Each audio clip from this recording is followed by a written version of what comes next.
உங்க கட்சி ஆளுங்க என்ன தப்பு பண்ணாலும் அது சரின்னு தான் சொல்றாங்க. லாரன்ஸ் வந்து முன்னாடி வந்து நான் திருச்சி கிழக்குல போட்டி போட போறேன் அப்படின்னு சொல்லிட்டு சொல்லியிருந்தாரு. ப்ரோ அவர் இன்னும் அரசியலே வரல. என் பேர் பாபு. பாபு. மினிஸ்டர் சரத் அவர் வந்து கொஞ்ச நாளைக்கு முன்னாடி அவரோட குழந்தை ப்ரோ நத்திங் டு சே அவரை பத்தி பேசுறது ஒண்ணு இல்லை. ஏற்கனவே பெரிய கட்சியில இருந்து வந்தவர் இங்க வந்த பிற்பாடு கீழ்த்தரமா ஆயிட்டாரா என்னன்னு தெரியல. அவர் எதுவுமே சொல்லிருக்க கூடாது. அது இருந்து என்ன பண்ண போறோம்? அது வேண்டாம். ஐடி கார்டு எதுக்கு? நம்மளோட ஐடி காமிக்கிறது தான். அவள் அது போதும். இது காஸ்ட் எல்லாம் எதுக்கு? ஒரு அவங்க மேல வந்து ஒரு நல்ல ஒப்பீனியன் ஃபுல்லா போகுது. ஸ்டெப் பை ஸ்டெப்பா கொஞ்சம் கொஞ்சமா குறைஞ்சிட்டு இருக்கு. போட்டு எல்லாமே இந்த மாதிரி ஒரு விசேஷமெல்லாம் ஏன்டா போட்டோன்ற மாதிரி ஆகுது. அண்ணாமலை அதுக்கப்புறம் வந்து டிடிவி தினகரன் இவங்க 3 பேர் ப்ரிப்பேர் பண்ணிட்டு வராங்க. அவங்களோட எக்ஸ்பீரியன்ஸ் என்ன? ஐபிஎஸ் ஆஃபீஸர், ஐஏஎஸ் ஆஃபீஸர் அவங்களாம் எவ்வளோ படிச்சிருக்காங்க. இப்போ நம்ம ஆளுங்களாம் வந்து டைலாக்ஸ் தெரியும். தூய்மையாக இருந்தால் இந்த ஊர் எங்கேயோ போயிடும். முடிஞ்ச அளவுக்கு விஜி கரெக்டாக இருக்கணும் அவர். ஏன்னா அவர் புதுசாக வந்திருக்கிறார், எந்த குற்றவாளியும் இல்லை. இந்த டிஎம்கே அண்ணா டிஎம்கே மலை கட்சியெல்லாம் திருட்டு போயிருங்க, நல்லா ஃபுல்லாக திருட்டு இதை வச்சுக்கிட்டு இருக்கிறானுங்க. ஆதாரத்தோடு இருக்குது. ஐயா சைலேந்தர் பாப்பை வச்சு கேஸ் ஃபைல் பண்ணி புக் பண்ணி அடிச்சு விட்டா திவாகர் ஓடிடுவானுங்க. அவனு வெளியே வர மாட்டான்.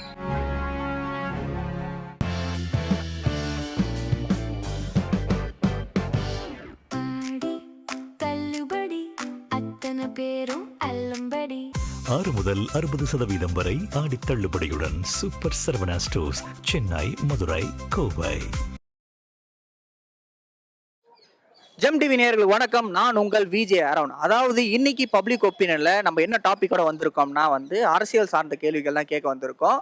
அதாவது கொஞ்ச நாளைக்கு முன்னாடி இல்லை, சில விஷயங்கள் வந்து ரொம்ப அரசியலில் வந்து பரபரப்பாக போயிட்டு இருக்கு. ஏன்னா வந்து லாரன்ஸ் அவர்கள் வந்து திருச்சி கிழக்குல வந்து போட்டி போடுறேன்னு சொல்லிட்டு இருந்தாரு. இப்போ வந்து அவர் திருச்சி கிழக்குல போட்டி போடுவது இல்லை அப்படின்னு சொல்லி ஒரு பேட்டி கொடுத்துருக்காரு. அண்ட் அடுத்தபடியாக வந்து ஸ்கூல் ஐடி கார்ட்ஸில் வந்து இந்த மாதிரி ஜாதி பேரை இன்க்ளூட் பண்ணலாம், கேஸ்டோட நேம்ஸை இன்க்ளூட் பண்ணலாம் அப்படின்னு சொல்லிட்டு வந்து ஒரு மினிஸ்டர் பேசியிருக்காரு. அது சரியா தவறான்றதை வந்து மக்கள்கிட்ட கேட்டு தெரிஞ்சுக்கலாம். அண்ட் அது மட்டும் இல்லாமல் இன்னொன்று என்னன்னா வந்து ஸ்டேடியமில் போயிட்டு வந்து தன்னோட குழந்தைக்காக வந்து நான் மருந்து கரைச்சி கொடுத்தேன், மாத்திரையில் இருக்க மருந்தை கரைச்சி கொடுத்தேன் அப்படின்னு சொல்லி ஒரு மினிஸ்டர் சொல்லியிருக்காரு. அதையுமே வந்து அது மருந்து தானா இல்லை வேற ஏதாவதுன்றத மக்கள்கிட்ட கேட்டு தெரிஞ்சுக்கலாம். ஸோ இன்னைக்கு என் கூட பப்ளிக் ஒப்பீனியன்ல யார் வந்திருக்கா பார்த்தீங்கன்னா வந்து கேமராமேன் உதயா வந்திருக்காரு. இவரும் நானும் இன்னைக்கு சேர்ந்து இந்த மாதிரி சில கேள்விகளை வந்து மக்கள்கிட்ட போயிட்டு மக்கள் என்ன யோசிக்கிறாங்க, எது சரி எது தவறுன்றத மக்கள்கிட்ட கேட்டு தெரிஞ்சுக்கலாம். வாங்க. வணக்கம் தம்பி, என் பேர் அர்ஜுனன், தமிழ்நாட்டுக்காரன். Okay brother. என்னன்னா வந்து இப்போ தமிழ்நாட்டில் வந்து அரசியல் ரொம்ப பரபரப்பாக போயிட்டு இருக்கு. எந்த அளவுக்குனா வந்து திருச்சி கிழக்குல வந்து ராகவா லாரன்ஸ் அவர்கள் வந்து போட்டி போட போறேன் அப்படின்னு சொல்லி சில நாட்களுக்கு முன்னாடி சொல்லியிருந்தாரு. இப்போ இல்ல நான் திருச்சி கிழக்குல போட்டி போட போறது இல்லை அப்படின்னு சொல்லிட்டு ஒரு வீடியோ வெளியிட்டு இருக்காரு. இப்போ அவரு திருச்சி கிழக்குல மட்டும்தான் போட்டியிட போறது இல்லையா, இல்ல ஒரேடியா அரசியல் இருந்து விலகுறாரா அப்படின்ற ஒரு கேள்வி வந்து மக்கள் மனசுல எழுப்பி இருக்கு. நீங்க என்ன சொல்ல வரீங்க? அவங்க ராஜ பரம்பரை லாரன்ஸ் இல்லை பூர்வீக தமிழனா இல்லை கிழக்கில் நின்னா மேற்கிழக்கில் இருந்தானே என்னத்தை கிழிக்க போறாரு? அரசியல் நான் ஒரு கேள்வி கேட்குறேன், சொல்லுங்க பதில். இதெல்லாம் சும்மா குழப்புறது. நாதாரி நாய்களான்னு சொன்ன அந்த அளவுக்கு என்ன தெரியும்? இது இப்படி டான்ஸ் வேணா ஆட தெரியும். நாட்டில் எந்த மூலை முடுக்கில் என்ன பண்ணணும், எதை மேலே கொண்டு அறிவு மேதைகள் தான் வரணும். அரசியல்னா அரசியல், அறத்திலே நம்பர் 1 முதல் தரத்தில் உள்ளதா அரசியல். அது தெரிஞ்சவன் தான் வரணும். நான் டான்ஸ் ஆடி கட்டி பிடிச்சிட்டு சரியா தமிழ் நான் உனக்கு எனக்கு பேசுகிறான்னு வந்தால் வேலைக்கு ஆகாது. என்ன தெரியும் அரசியல்? எனக்கு தெரிஞ்சு அவர் சொன்ன மாதிரி நான் பார்க்கல. வெளியில தான் மீடியாவில் இன்ஸ்டாகிராம்லாம் வந்து நான் பார்த்தேன். நியூஸ் எல்லாம் இப்போ வேற யாரெல்லாம் பேசுகிற மாதிரி பேசுனாங்க, அவரே பிரஸ்ல அதை நான் பார்க்கல. ஆனால் வந்து அவர் எடுத்த முடிவு கரெக்டாக தான் தெரியுது. ஏன்னா அவருக்கு எல்லாரும் வேணும்னு நினைக்கிறாரு. இப்போ வந்து அதே மாதிரி விஜய்க்கு ஆதரவு மாதிரி அவர் கொஞ்சம் சொன்ன மாதிரி தெரிஞ்சிச்சு. இப்போ இந்த 1 மாதம் 2 மாதத்துக்குள்ள விஜய் ஆட்சி கொஞ்சம் சரியில்லாத மாதிரி தெரியுது, மக்களுக்கே தெரியுது. அது ஏற்கனவே சில பேர், முக்கால்வாசி பேருக்கு பிடிக்கல, சில பேர் ரசிகருங்க தான் பார்த்தாங்க. அதனால இப்போ அவருக்கே தெரிஞ்சு போச்சு, அதனால விளைக்கிற மாதிரி தெரியுது எனக்கு.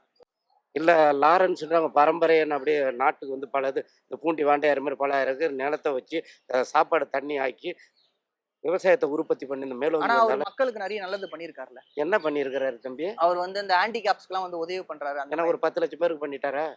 பண்றாரு. அது பரவலா வெளியே என்ன பரவாயில்ல. நான் கூட தான் நாளைக்கு ஒரு 10 பேருக்கு உதவி பண்ணிட்டு போஸ்ட் விடுவேன். அது பெரிய காரியமா? தமிழ்நாட்டுக்கு கூட்டி சொல்கிறேன், மீடியாவாக இருந்தாலும் எதுவாக இருந்தாலும் நேரடியாக சொல்கிறேன். திறமா சொல்லணும். உண்மை என்று மறைக்க முடியாது. அது கன்ஃபார்ம் பண்ணு இன்னும் சொல்ல ம். கன்ஃபார்மா சொல்லல. கன்ஃபார்மா சொல்ல. அவர் ஏதோ ஒரு விஷயம் பேசுனதால அது தப்பா ப்ரொஜெக்ட் ஆயிட்டு இருக்கு. ம். ஸோ அதுதான் அது மக்கள் வந்து கொஞ்சம் ஒரு மக்களை எதுவும் சொல்லல என்னை பொறுத்த வரைக்கும். அந்த வார்த்தை தெரியும். அது வந்து மக்களை மீன் பண்ணி பேசலன்றது சொல்றாங்க. ஆனா சில See, இது எதிர்க்கட்சிகள் அரசியல்ல வந்து விஜய் வந்து யாருக்கும் பிடிக்கல. ஓகேவா, சிம்பிள் மேட்ரு தான். அவர் வந்துட்டாரு, ஓகேவா, குறைஞ்சது ஒரு 1 year 2 years கொடுக்கணும். இவங்களுக்கு வந்து அந்த உள்ள இருக்கும் தெரியுமா, ஆதங்கம். ஆதங்கம்ல வேதங்கம், ஓகேவா, அதை வந்து அவங்களால ஜீரணிக்க முடியல. அதனால இப்போ சிம்பிளா நம்ம கூட இருக்கோம், திடீர்னு என்னடா இந்த லெவல் போயிட்டானடா, என்ன BMW கார்ல வரான், ஆடி கார்ல வரான்னா நம்மளால ஜீரணிக்க முடியாதுல்ல, அது மாதிரி.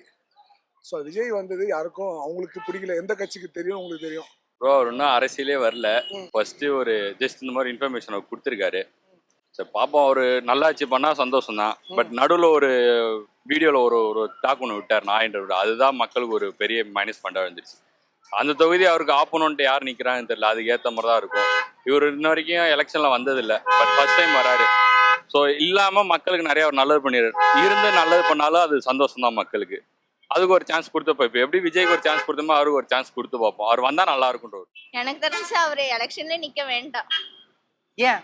ஆஹ் அவரு இங்க இருந்து ஹெல்ப் பண்றாரு, அதோட ஓகே. அங்க போயிட்டு வேற எதனா ப்ராப்ளம் இதெல்லாம் வந்து நேம் ஸ்பாயில் ஆகுறதுக்கு இப்படியே இருக்கட்டும். ஒரு பெரிய மந்திரி ம். அவர் வந்து என்ன சொல்லியிருக்காருன்னா வந்து ஸ்கூல் ஐடி கார்ட்ஸ்ல வந்து காஸ்டோட பேர்லாம் இன்க்ளூட் பண்ணலாம் அப்படின்னு சொல்லிட்டு சொல்லியிருந்தாரு. அதுக்கு அடுத்தபடியாவே வந்து அடுத்து இல்ல நாங்க அப்படிலாம் பண்ண மாட்டோம் அப்படின்னு சொல்லி எஜுகேஷன் மினிஸ்டர் சொல்லியிருக்காரு. ஆனா எதுவுமே லைக் பேசிக்காம, அவங்களுக்குள்ளே பேசிக்காம இப்படி ஒரு பொது வெளியில வந்து அது ப்ரெஸ் முன்னாடி வந்து காலேஜ் ஸ்கூல் பசங்களோட ஐடி கார்டில் வந்து ஜாதி சான்றிதழ் ஜாதியோட பேர் வந்து போட்டா நான் போடணும் அப்படின்னு சொல்லிட்டு சொல்லியிருக்காரு. அது வந்து அவங்க குழந்தைங்க மாசத்துல வந்து ஒரு பிரிவினை ஏற்படுத்தாதா? அது ஏற்கனவே ஜாதி சர்டிஃபிகேட் ஸ்கூலில் கேட்கறதுக்கே வேணாம் அப்படின்ற மாதிரி கொஞ்சம் பேர் அப்செஷன் பண்ணியிருந்தாங்க. அதுவே சரியில்லை. அதனால ஜாதி சர்டிஃபிகேட் ஸ்கூலில் இவங்க இந்த ஸ்கூல் மேனேஜ்மெண்ட்டுக்கு மட்டும் இந்த ஸ்கூல் ஜாதி, இவங்க இந்த ஜாதின்ட்டு தெரியும், பேப்பரில் தான் தெரியும். பேப்பர் எதுனா வேலைக்கோ வேறு எதுனா தேவைப்படும் போது பேப்பரில் பார்த்துப்பாங்க. அது அவ்வளோ பப்ளிக்காக யாருக்கும் தெரியாது. இது ஐடி கார்டில் கொடுக்கும்போது பசங்களுக்குள்ள ஒருத்தருக்கு ஒருத்தர் தெரியும், யாருக்கு இருந்தாலும் தெரியும், ஒருத்தர் அது மனசு கஷ்டம் வரும். அது யார் சார் சொன்ன? செங்கோட்டையன் சொன்னாரா? அவர் சொல்லக்கூட தப்பு. அவர் ஏற்கனவே பழைய அரசியல்வாதி தான், ஏற்கனவே பெரிய கட்சியில் இருந்து வந்தவர். இங்கே வந்த பிற்பாடு கீழ்த்தரமாக ஆகிட்டாரா என்னன்னு தெரியல. அவர் அது மாதிரி சொல்லியிருக்கக்கூடாது. சரியான பதில் சரியாக கரியாக தான் சொல்லியிருக்கிறாரு. இப்போ தலை ஒன்று தான், காது மூக்கு தனித்தனியாக வைக்கிறான், காரணத்தோடு வைக்கிறான். இப்போ விளக்கம் கேட்டால் அதுக்கு நான் சொல்லிடுவேன் சரியா. ஜாதி மதன்றது அவங்களுக்கு சுய உட்கோட்பாடு. இப்போ நான் இருக்கேன், மஞ்சள் பூச்சி தான் என் பொண்ணுங்கள்லாம் வயசுக்கு வந்தவங்க போட்டு வைப்போம், அது வேறது. இப்போ முஸ்லீமில் துவா தொழுதி வைப்பாங்க, கிறிஸ்டினில் சிலுவை சேர்த்து வைப்பாங்க. அதுக்காக அவங்க ஜாதி மதன்றதுக்கு அதுக்காக மத ஜாதின்னா ஒன்றா சேர்ந்து கட்டி பிடிச்சி அடிச்சுக்கிட்டு சாவுக்கணும், அது சொல்கிறது இல்லை. ஜாதி மதன்றது இப்போ இருக்கு. இதனால இருங்க, இப்போ நான் வந்து தெலுங்கு செட்டியார் இப்போ 8-16ன்னு இருக்கு எங்கள் ஊரில். இப்போ நான் எந்த நாட்டில் எங்கே போனால் நீ யார் இப்போ 8 வீடு நான் 16 வீடு கரெக்டாக சொல்லிடுவாங்க. அதுக்கு தான் ஜாதி மதம். இப்போ முதலியார்னா அவங்க வந்து ஜாதின்னு இல்லை, முதலில் யார் உதவிக்கு பண்பது. ஒரு விஷயம் பொது மேடையில் வந்து பேசுகிறாங்கன்றது வந்து சில டைமில் நம்மளே பேட்டி கேட்கும்போது நமக்கு தெரியாமலே சில விஷயம் நம்ம சொல்லிடுவோம். அதுக்கப்புறம் வித் அவங்க கூட யார் கரெக்டான இதோ அவங்ககிட்ட சொல்லும் போது அவங்க எல்லாம் இது வேணான்னா அது நிற்கும் தான். எவ்வளோ பெரிய ஆள் இருந்தாலும் ஸ்டேஜில் பேசும்போது பேப்பரை பார்த்து தான் படிக்கிறாங்க. யாருமே வந்து அப்படியே லைவாக ஸ்பீச் யாருன்னா கொடுக்கலாம், கேளுங்க. இப்போதைக்கு இப்போ சிச்சுவேஷனில் அப்போ வந்து பார்த்தீங்கன்னா கலைஞர் சார் முக்கியமான இவங்க தான் வந்து அப்படியே டைரக்ட் ஸ்பீச். இப்போல்லாம் வந்து நான் சீமான் அவர்களையும் அண்ணாமலை அவர்களையும் சொல்லுவேன். சீமான் அண்ணா அவங்களாம் ப்ரிப்பேர் அண்ணாமலை, அதுக்கப்புறம் வந்து டிடிவி தினகரன், இவங்க 3 பேரும் ப்ரிப்பேர் பண்ணிட்டு வராங்க. அவங்களோட எக்ஸ்பீரியன்ஸ் என்ன, ஐபிஎஸ் ஆஃபீஸர் ஐஏஎஸ் ஆஃபீஸர் அவங்களாம் எவ்வளோ படிச்சிருப்பாங்க. இப்போ நம்ம ஆளுங்களாம் வந்து டைலாக்ஸ் தெரியும், இன்னும் நிறைய இருக்கு. அப்போ அரசியலுக்கு அதானே தேவை. அரசியலுக்கு தெரியும், மக்களுக்கு நல்லது செஞ்சா போதும். அதுதான் மக்களுக்கு நல்லது செய்யறதுனாலுமே வந்து சட்ட ரீதியாக தான் செஞ்சாகணும். அப்படி இல்லை, மக்கள் உங்களை விருப்பப்பட்டாங்களா, அரசியலுக்கும் மக்கள் விருப்பப்பட்டாங்களா? அப்போ மக்களுக்கு வந்து தெரியாதுன்றீங்களா? மக்களுக்கு ஓட்டு வந்து இவருக்கு போடக்கூடாது போட்டாங்களே. படிக்கும்போது ஒன்றா படிக்கிறாங்க, வீடு அவங்க வீடு தனி தானே. அவன் வீட்டில் போய் இவன் படுத்துக்கிட்டு இவன் வீட்டில் படுத்து இப்போ தூங்கல. சின்ன பசங்களுக்கு வந்து இவன் இந்த ஜாதி இவன் இந்த ஜாதின்ற விஷயம் தெரிஞ்சிச்சுன்னா நாளைக்கு அவங்க ஒதுக்க மாட்டாங்களான்ற ஒரு கேள்வி மக்கள் மனசுல எழும். இப்போ நீங்கள் இவ்வளோ தெளிவாக கேட்குறீங்க, கோச்சிக்காதீங்க. 5 வயசு குழந்தை இந்த கேள்வி கேட்கல. மனுஷன் நம்ம வளர்ந்துட்டா அறிவு பகுத்தறிவு வருது இல்லை, பிரிப்பு வரும்ல. இப்போ மாடு 2 தான், எருமை பசு இப்படி சொல்கிறேன். இப்போ எருமை மாட்டு ரத்தத்தை பசுமாட்டில் ஏற்றுற செத்து போயிடும். அது மாதிரி ஏ குரூப் மனுஷன் ஒன்று தான். ஏ குரூப் பி குரூப் ரத்தத்திலே வச்சுருக்கான். அது அந்த காலத்திலேருந்தே அது மருத்துவ சயின்ஸோடு வைக்கப்பட்டது விளக்கங்கள். இப்போ தூங்கு மிஞ்சி மரம் அரசு மரம்ன்றோம், ஏன் வச்ச மரம்னு அதுக்கு விளக்கம் சொல்லியிருக்கான். இது அந்தி நேரத்தில் தூங்கும். அரச மரம் ஆளக்கூடியது, புயல் வந்தால் சாயாது. அது அதுக்கு ஒரு காரணம் இருக்குது வச்சா. அதில் ஜாதி மதம்னாக்கா நீ அடிச்சுக்கிட்டு சாப்பிட்டு என் வீட்டுக்கு வர உன் வீட்டுக்கு வரான்னு சொல்லல.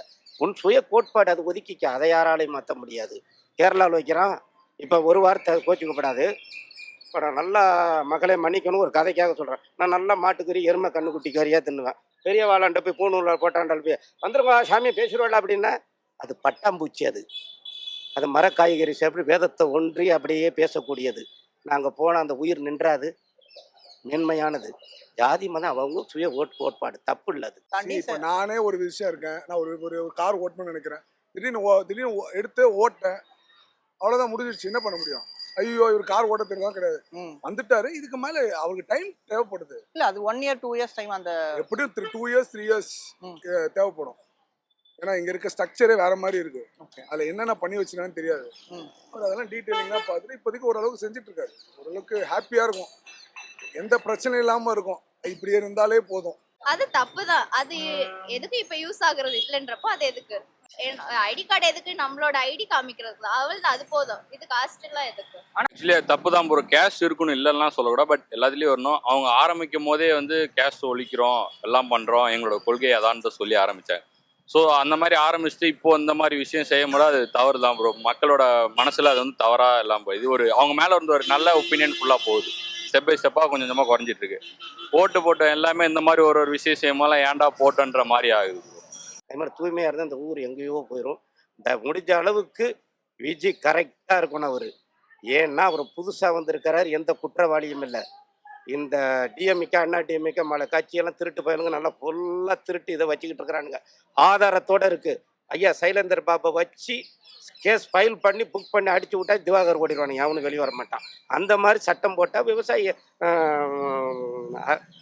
மந்திரிகள் எல்லாம் அமைச்சர்கள்லாம் ரெடியாக இருப்பாங்க. இப்போ நிறையா பேர் சொல்கிறாங்க, இந்த சேகர் பாபு கிட்டலாம் இருக்கவங்கள பார்த்து இருந்துங்கப்பா, கிட்னி பிடிக்கிற போகிறாரு அவர், பார்த்து ஜாகிரதையாக இருந்துக்குங்க. என்னைக்கு குற்றவாளி உப்பு தின்னவன் தப்பு செஞ்ச உப்பு தின்னவன் தண்ணி குடிச்சே ஆகணும். அது மீறவே முடியாது. ஏன் எத்தனாயிரம் கூட எல்லாருக்குமே தெரியும். இந்த சட்டம் வெளிவரணும் அரசாங்கம். அவன் ஒரு மிலிட்ரியை வச்சு கூட ஐயா நாங்கள் போனால் வரல, இப்போ விஜய் மிலிட்ரிக்கு சிபாரிசு பண்ணலாம். ஏன்னா மக்களாட்சி. நான் சொல்கிறேங்க கேட்கல, பெரிய ஆஃபீஸர் வச்சு மிலிட்ரிக்கு பண்ணி அடித்து எத்தனை மந்திரம் உள்ளே தள்ளிடணும். கொள்ளை அடித்தவன் வச்சவனா அது கரெக்டாக இருக்கும். அப்போ அந்த பொருளாதாரம் வெளியில் வரும். அப்போ நிறையா இருக்கும். அந்த விஜய் அதை தான் நான் அவர் கேட்டுக்கிறேன். சைலேந்தர் பாபா ஐயாவெல்லாம் பக்கத்தில் வச்சு நிறைய அந்த சட்டத்துங்களை எடுத்து வச்சு போட்டு மிலிட்ரியை கூட்டு வந்து வச்சு போட்டு எடுத்து விட்டுறணும். மினிஸ்டர் சரத் அவர்கள் வந்து ஸ்டேடியம்ல வந்து குழந்தைக்காக வந்து மாத்திரையை கரைச்சி கொடுத்தேன் அப்படின்னு சொல்லிட்டு ஒரு நியூஸ் வந்துச்சு. அது எதிர்கட்சிகள் வந்து இல்ல அது மாத்திரை கிடையாது, அது வேற அப்படின்னு சொல்லிட்டு சொல்றாங்க. அது பண்ணி ஒரு கிட்டத்தட்ட ஒரு 2 வருஷம் இருக்கும். ஓகேவா? இப்போ என்னென்ன பண்ணுவாங்கன்னா தெரியுமா, எல்லாரோட வீடியோஸ்லாம் இருக்குல்ல, பழைய வீடியோஸ்லாம், அவங்க எதனா பீச்சில் போயிட்டு ஒரு இப்படி வச்சுருப்பாங்க, பாட்டு வச்சுட்டு குடிச்சிருவாங்க. ஒன்னே பற்றி அவரே சாராயம் குடிச்சாருவாங்க. இப்போ இது வந்து சாதாரண தண்ணி, நீங்கள் சாராயம்னு சொல்லலாம். ஓகேவா? அது மாதிரி எதனா ஒரு விஷயம் பண்ணினே இருப்பாங்க. இது ஏன்னா விஜய் சார் வந்தது வந்து பிடிக்கல, அதனால இப்போலேருந்து ஸ்டார்ட் பண்ணுவாங்க. ஒன்றா ஸ்டார்ட் பண்ணுவாங்க. ஆனால் அவர் சிம்பிளாக சொல்கிறேன், அவர் வேலையை அவர் கரெக்டாக செஞ்சுருக்காங்க. மக்களுக்கு ரொம்ப சந்தோஷமாக இருக்குது. ஏன்னா மக்கள் ஓட்டு போட்டாங்க, அதுக்கு சந்தோஷமாக இருக்காங்க. ஸோ அவ்வளோதான். மாத்திரைன்னா இது என்ன பொருள் கொடுத்தாங்க என்ன அப்படின்னு சொல்லி அவர் குழந்தைக்கு மாத்திரை கொடுக்குறாரு. என்ன மாத்திரை தெரியாதுன்னு சொன்னீங்கன்னா, இல்லை அந்த குழந்தை இறந்து போச்சா, அது அப்படி சொல்லக்கூடாது. இல்லை ஒரு வார்த்தைக்கு இறந்து போச்சா, இல்லை பொழைச்சிக்கிச்சா, என்ன இல்லாத பொய் கதையை சொல்லி அதில் என்ன பயன் இருக்கு? நிரூபிக்கப்படணும். குழந்தை வந்து இருக்கு, பட் ஆனால் நம்ம அந்த மாதிரி ஒரு வார்த்தை இல்லை மருத்துவர் இல்லை நீங்கள் சொல்கிறீங்க மருத்துவர் இதை சொல்கிறாங்க, அது விஷம் கலந்துருக்கு அப்படின்னு சொல்கிறாங்களா? இல்லை மருத்துவர் சர்டிஃபிகேட் கொடுத்துட்டாங்களா? இல்லை நான் உங்களை கேட்குறேன், கொடுத்தாங்களா? அப்புறம் தள்ளுபடி தானே அது. இருக்கு இல்லைன்னு சொல்கிற கதையாக இருக்குது. திருடவே இல்லை, திருடன் பட்டம் கொடுத்தன்னு பேர். நிரூபித்து காட்டுன்னு சொன்னால் அவருக்கு தண்டனை கூட கொடுக்கலாம், அதில் தப்பு இல்லை. நாங்களாம் 2 குழந்தை பெற்று வளர்த்துருக்குறோம் சார். நானும் 2 குழந்தை, ஒரு பொண்ணு ஒரு பையன் பெற்று வளர்த்துருக்குறோம். வளர்த்து இன்றைக்கி பையன் காலேஜ் போகிறான், பொண்ணு காலேஜ் முடிச்சுட்டு வேலைக்கு போகிறா. நாங்கள்லாம் அது மாதிரி 1.5 வயசு குழந்தைகள்லாம் மாத்திரை கொடுக்க மாட்டாங்க. எனக்கு தெரிஞ்சு இப்போ 99% மாத்திரை கொடுக்க மாட்டாங்க, சிறப்பு தான் கொடுப்பாங்க. அப்படியே மாத்திரை மருந்து கொடுத்தாலும் உடம்பு சரியில்லாத குழந்தைய வந்து அதுமாதிரி ஸ்டேடியத்துக்கு இட்டுக்குன்னு போகிறதுக்கு சான்ஸ் கிடையாது. அப்படியே அவர் குழந்தைக்கு நசுக்கி கொடுத்தேன்னு சொல்கிறாருல, அந்த இடத்துல அவர் ஒய்ஃபும் இல்லை, அவர் குழந்தையும் அங்கே இல்லை. வேறு யாரோ ஒரு லேடி அவர் ஜாலியாக இட்டுன்னு வந்த மாதிரி தான் தெரியுது. நானும் பார்த்தேன். நான் அதை அந்த லேடியை பார்த்தா அவங்க ஒய்ஃபு மாதிரி தெரியல, குழந்தை வச்சுங்கிற மாதிரியும் தெரியல. அவர் யூஸ் பண்ணது அந்த மாத்திரை வச்சு நசுக்கி சாப்பிட்டதை வச்சு பார்க்கும்போது அது 100% வந்து போதைப் பொருள் மாதிரி தான் தெரியுது. எதா இருந்தாலும் அது ட்ரக் தானே, ஸோ தப்பு தான். இப்போ இருக்க அரசியல் களம் எந்த அளவுக்கு சிறப்பா போயிட்டு இருக்கு? அரசியலுக்கெல்லாம் ஒரு தினந்தோறும் கையெழுத்து போட்டுறணும் மாதம் மாதம் 10,000 பேருக்கு வேலை வாய்ப்பு தரேன்னு. அது பெருக்கிறதுக்கெல்லாம் நம்ம நாட்டில் நிறைய இருக்குது. உலகத்திலே கேரளாவோ ஆந்திராவோ இல்லை, நம்ம நாட்டில் தான் விவசாயம் பண்ணுறவன் எல்லாம் நீர் வளம் அத்தனையுமே இருக்குது. 10,000 பேர் மாதம் வேலை தரேன் அப்படின்னு போல் இந்த துப்புரவு தொழிலாளருக்கு சொல்லியிருக்கேன். நிறையா இருக்குது, அதெல்லாம் பண்ணி விட்டாங்கன்னா நல்லாயிருக்கும். வேலை வாய்ப்பை பெருக்கணும், முதல்ல இந்த இலவசத்தை ஒழிச்சிடணும். விவசாயம், மருத்துவம், கல்வி இது 3ஐயுமே அரசு ஏற்றுக்கிட்டால் நல்லாயிருக்கும். அதை நான் நம்புகிறேன். அதேமாதிரி நல்ல தமிழ் பேச கற்றுக்கிட்டால் நல்லா இருக்கும். ஓகே.